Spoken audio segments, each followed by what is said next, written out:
যিনি আপনারে আমারে না কাদাতে না দরখাস্ত করাতে যিনি আপনারে আমারে দামি নবীর দামি উম্মত বানাইছেন তিনি কে? আরো বড় করে কোন তিনি কে? ওই নবীর উম্মত হওয়াতে আমরা খুশি না বেজার? যারা যারা খুশি তুই হাত তুলে কর না ইয়া রাসূলুল্লাহ। আমার যুবক ভাইরা, আদম থেকে ধরে ঈসা রুহুল্লাহ পর্যন্ত প্রত্যেকটা নবীর উম্মত ছিল, প্রত্যেকটা নবীর উম্মতের কালিমা ছিল নবীর সঙ্গে মিলায় মিলাইয়া। আমার যুবক ভাই, আমার ভাই বলছে হুজুর শানের রিসালাত নিয়ে কথা বলবেন।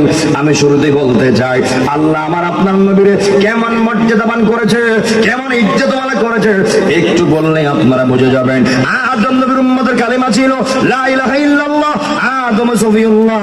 ইব্রাহিম নবীর উম্মতের কালিমা ছিল লা ইলাহা ইল্লাল্লাহ, ইব্রাহিম খলিলুল্লাহ।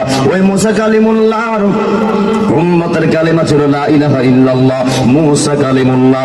ঈসা রুহুল্লাহর উম্মতের কালিমা ছিল লা ইলাহা ইল্লাল্লাহ, ঈসা রুহুল্লাহ।